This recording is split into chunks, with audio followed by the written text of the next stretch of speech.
नदी दिव्य गोदा तटीचा विलासी सदा प्रिय जो सज्जना वैष्णवासी जया वर्णिता प्रेमातीत चित्ता कायवान माता नकुळी दिवाणी मस्तक चरणी ठेवी तसे थोरी वसांली आपली परिसे शिव कैसे लोखंडासे प्रस्तुत प्राप्त प्रसंगी निवडलेला अभंग विश्वमान्य विश्वभूषण विश्वाधिकार विश्वप्रिय चिन्मय स्वरूप असणारी अधिकार संपन्न साधू श्रीमंत श्री जगद्गुरु तुकोबराय यांचा प्राप्त प्रसंगी निवडलेला अभंग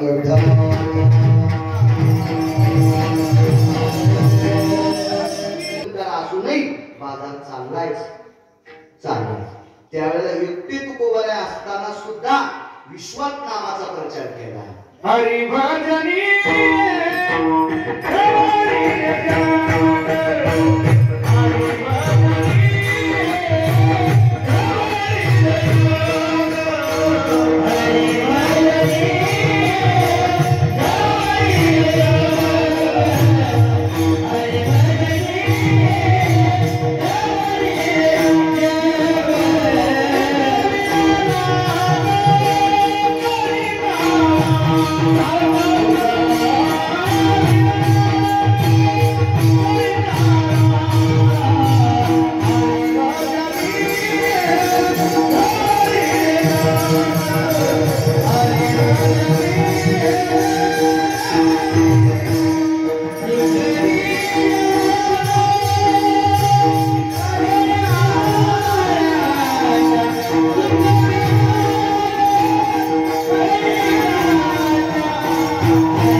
परिस्थिती असेल बाप्पा.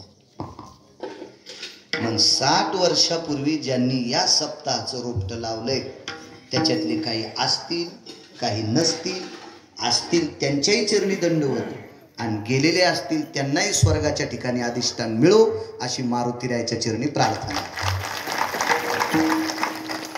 भूखंडावर प्रियव्रताच्या रथाच्या चकोऱ्यापासून निर्माण झालेल्या 7 समुद्राची व्याप्ती ज्या भूखंडावर आहे त्या पूर्ण विश्वातल्या खंडावर आहे. इलाव्रतो आर्याव्रतो भयव्रतो व्रत सिद्धानाम खंडेषु नवखंड सर्वानाम व्याप्तिं धराति जायते.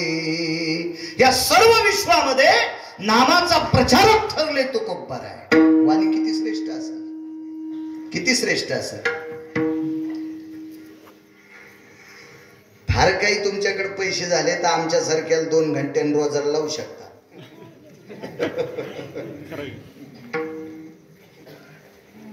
पृथ्वीवर जितके देश आहे, एका देशात कोणाची मायवेली तुकोबरायला कामाला लावायची? कोणाची मायवेली? कोण हरामखोर आहे असा की जे तुकोबरायला कामाला लावू शकतो? दादा नाही नाही नाही. कारण तुकोबरायचा दर्जा किती मोठा आहे. आमचं एकदा आवताचं जाणवलं मोड, आवताचं जाणवलं मोड, गड्याचा फोन आला, महाराज जाणवलं मोडे 2 पाटा पाळी राहिली. शेजाऱ्याचं आवत मागणं. 2-3 शेजारी चांगले होते आम्हाला मस्त, पण आमचा गडी अशा माणसाकडे गेला की त्याच्याकडे 2-3 एकर जमीन, आणि त्याच्या आखाड्यावर जाऊन आवत मागितलं. त्यानं सांगितलं आलाच कस काय आमच्या आखाड्यावर, लवकर बाहेर निघणे तर कुत्रीच वळून दे. कुत्री त्याच्याकडे वाघासारखी कुत्रे होते. ते आपलं धोतर धरलं, आमच्या शेतात आलं. मला फोन केला, मी आवत मागायला गेलो, पण त्यांनी दिले. कोणाला मागितलं आवत? तू अमक्याने. काय माणूस आहेस म्हणजे? आणि तेवढ्या म्हणून त्या माणसाला आवत मागत असताना कसं मागायचं तो मला सांगायचं. मी त्यांना फोन केला असता, विचारलं असतं, बैल रिकामे आहेत का, आवत रिकाम आहे का, वेठण आहे का, काय परिस्थिती, तुमचे गुंतलेले आहेत का. सरळ सरळ गेला आणि काही माग कळतं का नाही कोणाला काय बोलावं काय नाही. तुम्हाला एक सांगू का, एखाद्या गोष्टी माणसाकडे आल्या म्हणजे बोलता येते, जोक डोक्यातलं काढून टाकू. एखाद्याकडे पैसे शिल्लक झाले म्हणजे त्याला बोलता येते असं डोक्यातलं काढून टाका. एखाद्याने मंडळी सुंदर म्हणून केली म्हणून तिला भाकरी येतात हेही डोक्यातलं काढून टाका. आणि जरीच केल्या तरी भाकरीत केस सापडतील इतकं मात्र लक्षात ठेवा, कारण ती कवा आरशा पुढेच असते. ती रिकामीचा भांग नीट असं काही नसतंय. तसं आता तू ते सरळच गेला आणि त्यांना म्हणलं आऊत पाहिजे. मी म्हणलं जाय तुला आऊत देतील. नाही म्हणलं, नोकरीहून काढून टाकलं तरी हरकत नाही, पण आऊत मी मागायला जात नाही. अरे जा म्हणलं देते आऊत. ते दिस तुला एकदा सांगितलं येऊ नको सीधा. ते म्हणलं पाया घ्या पडायचं नाही. ऐका म्हणे मला कोण असा शहागीरदार आहे, काय ऐकायचं तुझं? ऐका मला बाळू महाराजांना तुमच्याकडे पाठवले. 350 एकरचा मालक गिरगावकराचं नाव ऐकलं. बरोबर बरं इकडे काय पाहिजे? आऊत मोडे.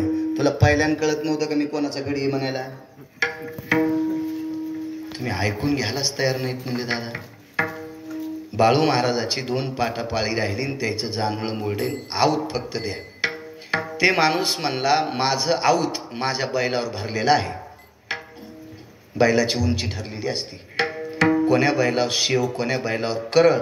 हे जिनच्या पेंटेवाल्याने काही डोके हलवू नका, काहीच नका, काही नाही. आपलं नुसतं हे म्हातारे हसल्यावर तुम्ही हसत जा. तुमचं हसणं बाहेर माणसासारखं असते, पुढचं हसल्यावर एकदा आणि कळाल्यावर एकदा.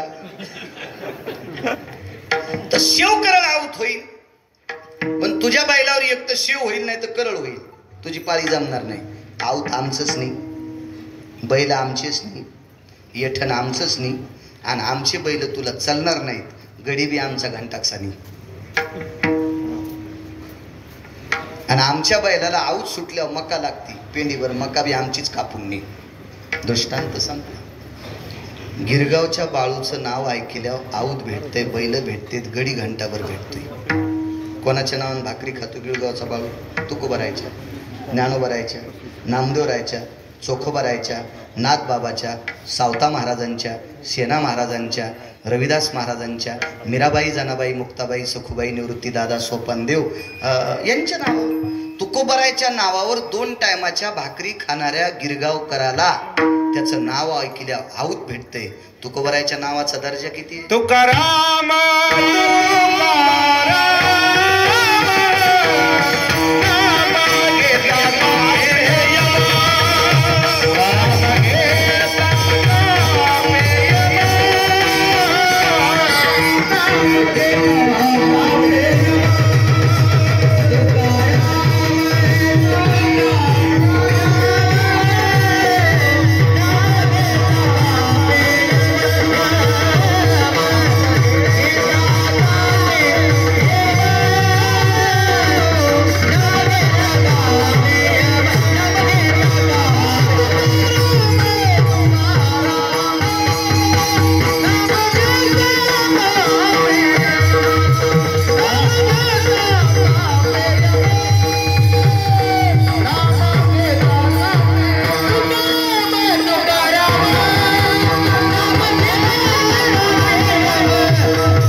ही तुकोबारायच्या नावातली धमक आहे, नावातली. काही काही माणसाच्या नावात दर्जा असतो, व्याप्ती असते, अधिकार असतो.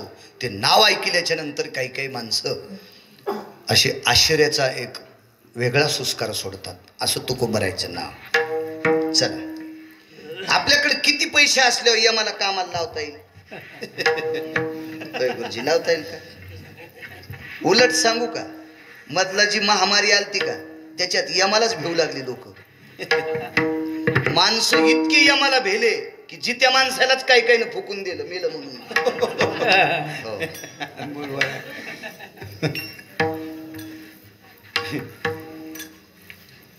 काही काही तुळशीला पाणी घालणाऱ्या, संक्रांतीच्या दिवशी नवऱ्याचं नाव आवडीनं घेणाऱ्या, ह्या पण म्हणल्या म्हाताऱ्याला घरी आणूच नका.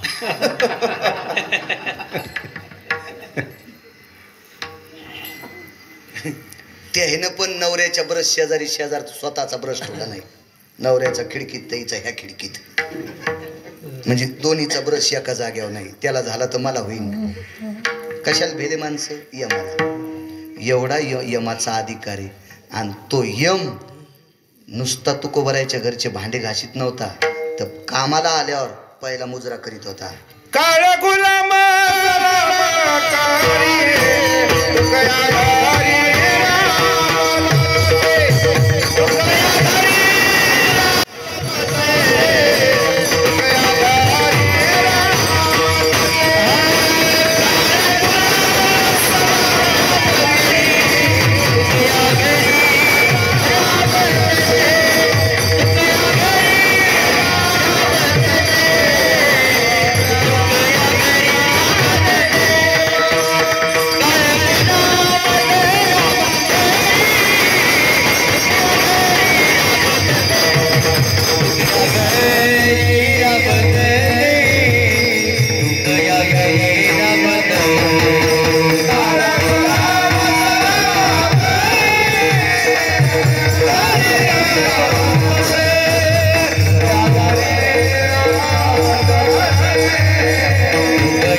गुलाम. गड्याला गुलाम म्हणायची ताकद आहे का आपल्यात? कोण्या बी मालकान ड्रायव्हरला गुलाम म्हणा बरं. चावी नाकडाव फेकून देईल.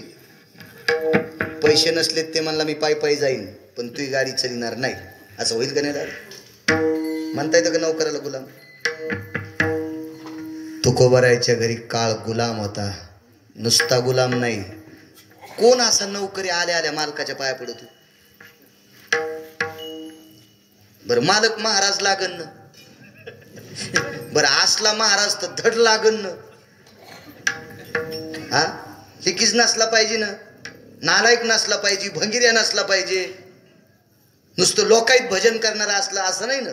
तो तात्विक, सदाचारी, पुण्यशील, पावन असा असला तर ड्रायव्हर पाया पडन त्याच्या, किंवा त्याचा नोकर त्याच्या पाया पडन.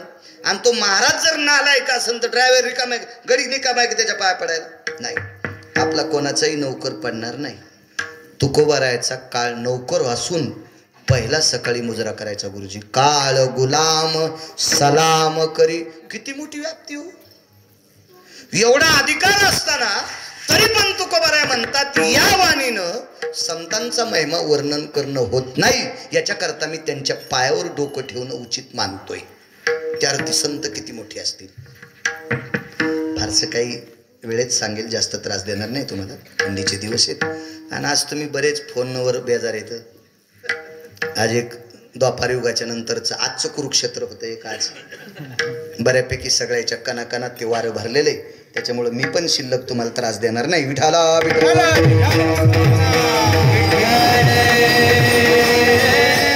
एवढ्या मोठ्या देऊतल्या मालकांना म्हणावं काय वानू आता न पुरे ही वाणी. माझी शब्द पुरत नाहीत, इतकी संत मोठे आहेत.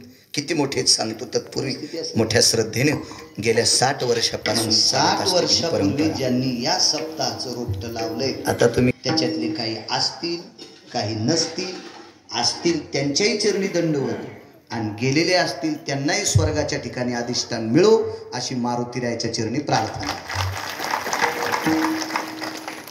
तुम्ही मला आमंत्रित केले म्हणून तुमच्यावर गुरुजी बॉम्ब टाकतोय असा विषय नाही. मी अगोदर मागच्यांना महत्व देणार. मागच्यांना एक पोरानं शाळा सोडली. माझ्या डोळ्यात एकच प्रश्न आहे, शाळा सोडली. आईने विचारलं बाळा जाय ना शाळेत. नाही म्हणे माझ्या पुस्तकं नाहीत, वह्या नाहीत, पेन नाही, सगळी अडचण आहे ग. जाण्या येण्यासाठी प्रवासाला त्या काळात 1 रुपया लागत होता जाण्या.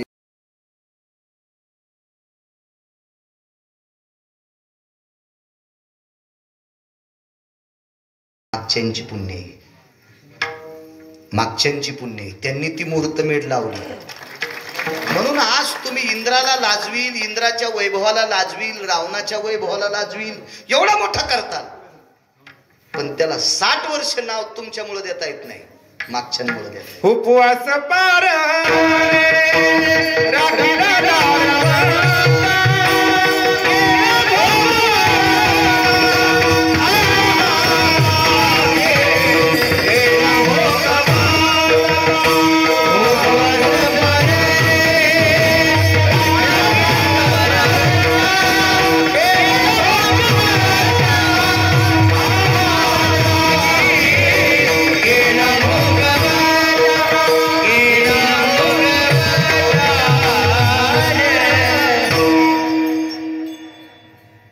सोपं उदाहरण सांगू तात्पुरतं.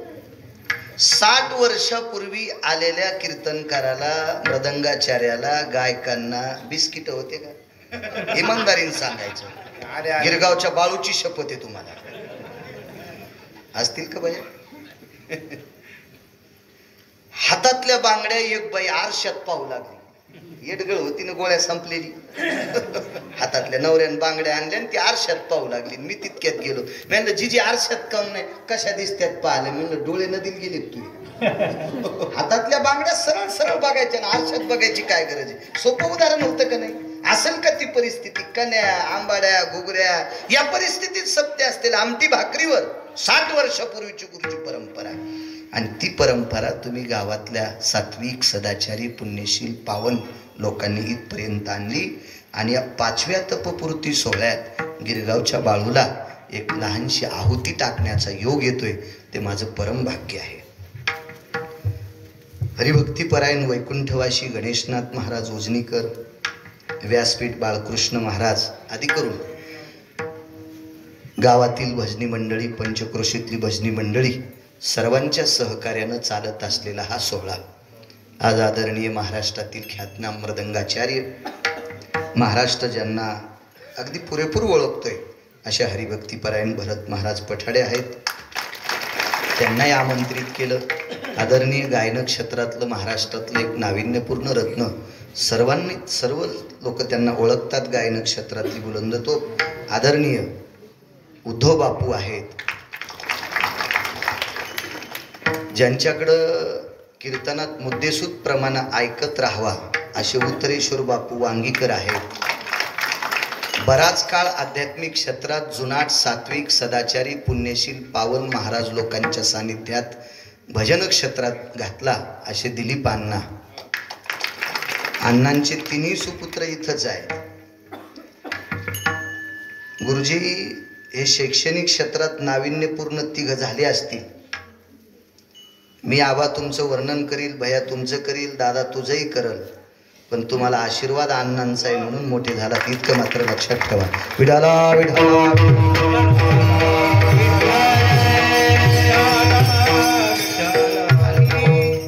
वेणुताई गर्ल हॉस्टेलचे सर्वेश्वर आदरणीय आबा असतील, आदरणीय भैया असतील, दादा असेल, यांच्यावर अतूट बांधवा इतकं, बंधुराजा इतकं प्रेम करणारे आदरणीय सचिनजी सूर्यवंशी, दोघांचं क्षेत्र एक आहे. मला गाडीच सांगितलं आमच्यावर अतूट खूप असं बंधुलगत जर प्रेम केलं असेल तर सचिन सरांनी केलं. क्या बात आहे, वाह वाह. ते 70 रुपये धरावत लागते ना याच्या.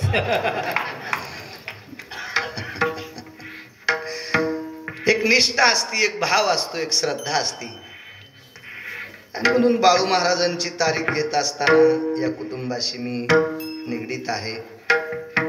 आईसाहेबांच्या पुण्यतिथीच्या वेळेस ते आले असतील, पत्रक पाहिलं असेल म्हणून आबांना म्हणाले. आणि आबा माझ्याकडे दादाला लावून देतात. संपर्क करण्यात आला आणि आज तिघही आले. यांच्यातला चौथा सदस्य बी येऊ लागला. पण एक एक मुलगी सांभाळणं इतकं कठीण आहे आणि हे तर किती सांभाळते.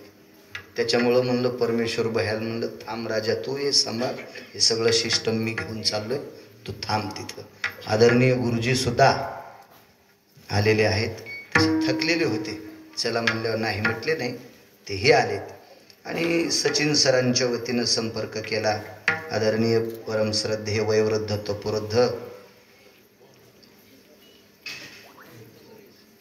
मोहन बाप्पा रामभाऊ सूर्यवंशी, एक सात्विक सदाचारी पुण्यशील पावन काळ्या मातीशी नाळ असलेलं कुटुंब. बाप्पा मोठ्या आदरानं सचिन सर असताना सुद्धा एवढं वयाचा टप्पा ओलांडला तरी आपल्या स्वागताकरता समोर हजर होते. एक लीनता, लवचिकता, एक सात्विकता, एक आदर, माणसाच्या पुढच्या गोष्टी दादा शिकवित असतो, पुढच्या गोष्टी शिकवित असतो. काही माणसं असे गोड बोलतात म्हणजे गोड असतात असं कधीच नसतं. ते समोर गोड बोलते तर माघारी वरबडे काढीत असते.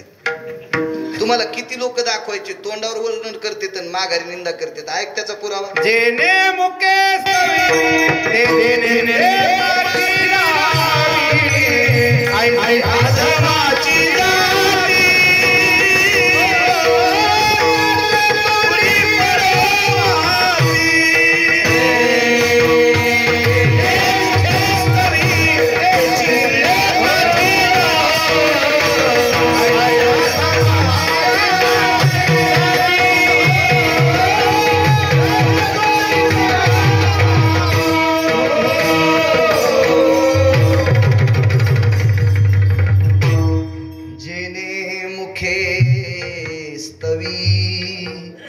तेची निंदे पाठी लावी, आईशी आधमाची जाती त्याचे तोंडी पडो.